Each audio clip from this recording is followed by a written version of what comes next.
levator scap, right?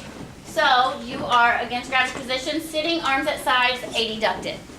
A lot of times you're testing these at the same time, or you can do it just on one side. So you're stabilized by the trunk being against the chair. Okay, so think of their upper trap and your levator scap, right? So if those are coming against gravity, that's the motion that's occurring. So you go ahead and try to perform the motion against gravity. Go ahead and shrug your shoulders, pull your shoulders up to your ears. Good. So there's your full range of motion against gravity. Okay? So I'm going to, above each acromion, don't let me push you down. Min, mod, max. Once again, not min, mod, max. You'll get points off if that's how you muscle test somebody. Okay? It's consistent and increasing over 2 to 3 seconds, right? Min, mod, max. All right, so this gets a little tricky on, did they do full range of motion or not full range of motion? So I would say that I probably wouldn't give you guys a 3- on this one because it's not real clear cut on if they have, you know, full range of motion or not. So you can always test it if you're worried. Go ahead and pull your shoulders up to your ears. Good. So I think that's full range of motion, but I'm going to get down here and I'm going to get that scapula and I'm going to try to see if I can passively do it anymore if I am not sure. And I know I'm at the end range there, okay? So let's say just a tiny little shrug occurs, okay? And a lot of times you'll see weakness because if the other shoulder does it and this one doesn't. So just a little shrug occurs or no shrug, I'm going to passively, and this is kind of tricky, so this is something you need to practice. You're going to passively move it to that full motion and make sure you go through that full passive range of motion, okay? Good, so you got full passive range of motion. Now I'm going to get back in gravity eliminated, which is prone. So go lay prone. So lay on your stomach. Make sure that you're supported by the table. So scooch over a little bit. Good. All right, so she's prone. Good. Now I'm going to make sure she's starting in depression, right? We've got to make sure that she's not starting in the elevated position. I'm going to say, go ahead and bring shrug your shoulder all the way up to my hand. There we go. Okay. So, and then I will apply, I will stabilize here on that inferior angle, and she's kind of stabilized with the mat. Good. So go ahead and shrug that shoulder up. Good. So full range of motion in gravity eliminated position. We're going to apply resistance on that acromion, pushing her towards depression. Min resistance. What's her score? Good. All right. So say she has, you just see a little bit of motion occurring. Good. So definitely not full range of motion in gravity eliminated position, but there was some motion that occurred, right? So then there's your 2-. What if no motion occurs? I'm going to go up here to that upper trap and that levator scap and see if I feel trace motion. All right, so there's your elevation. What about depression? What's that against gravity position for depression? If I'm just standing here, what's this? Gravity assist, right? So once again, if I was in gravity eliminated, what would I have to do? Hang upside down. Okay, so we cannot test against gravity with depression. So what you're automatically going to do is you're going to start prone, just like you were, on the side. You're going to have your patient be in. Good. You're going to start them in elevation, like that. Good. And then you will go ahead and say, can you go ahead and touch your fingers down to my hand? Good. So she's got full depression there, right? Full range of motion depression. I'm going to stabilize and try to push that inferior angle so that her shoulder goes back up to her ear. So I can see functionally if I think that her depressors are functionally strong, right? I can tell a lot. Even though we're in gravity eliminated, if I can really push on that and she can withstand that and not break and keep that shoulder depressed, I know functionally she's probably okay.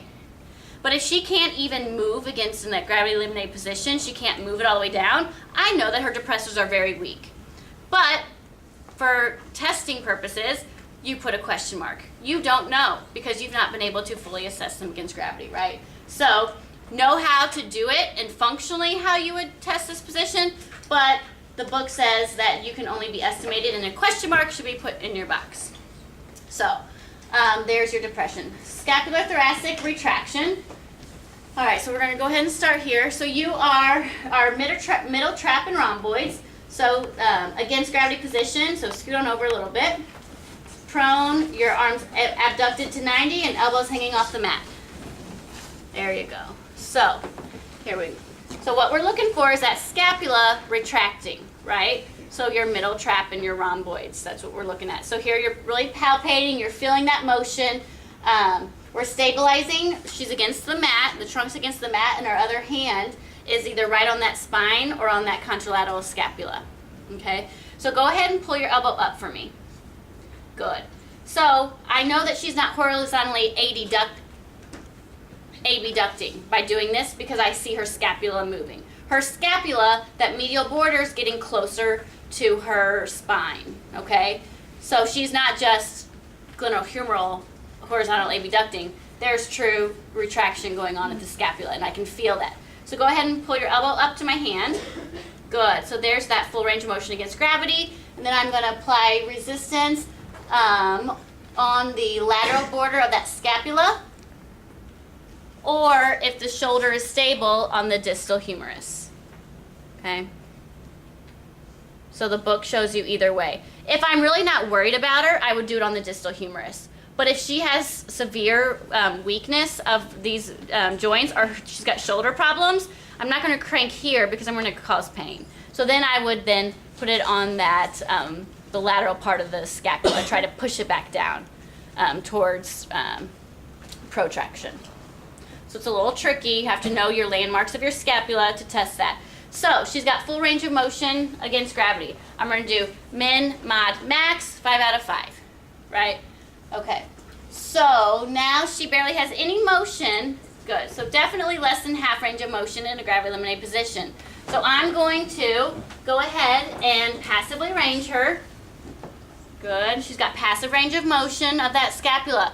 So then we are going to sit up. Gravity eliminated position. So she is sitting with her arm abducted to 90. Here you go, I need to get out of the way here. All right, so here's your gravity eliminated position. So now I want you to pull your elbow back towards me and really pull the back here. Good. So now I can feel that motions that occurred.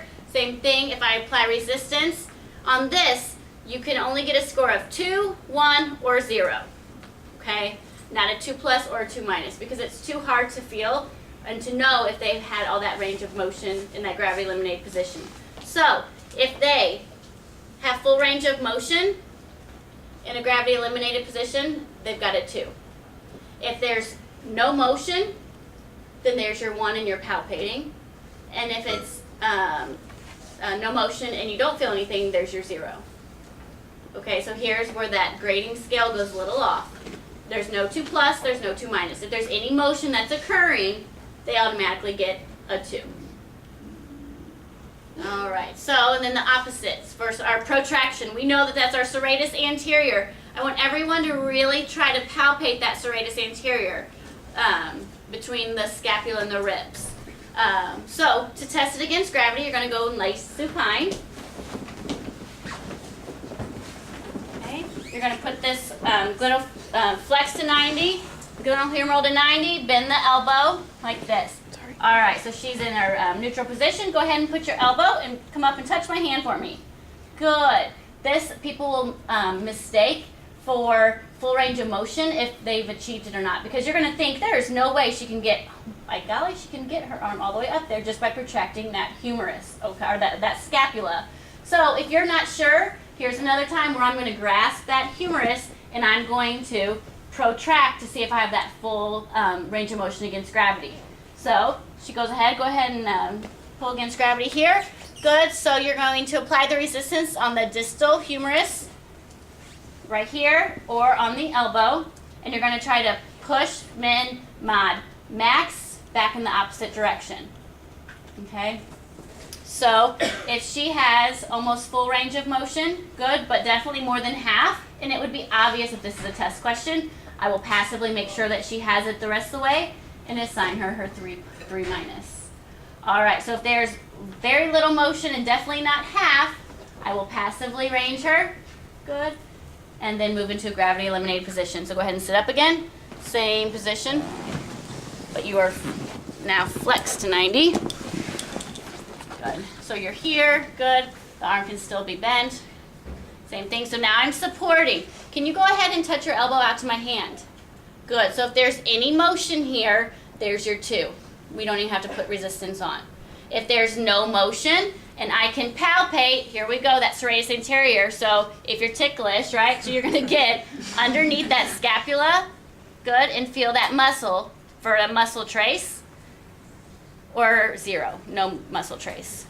But if you don't know how to palpate this, that seems like it'd be a great practical question on that final exam, right, to know where you palpate your serratus anterior, because it's very tricky.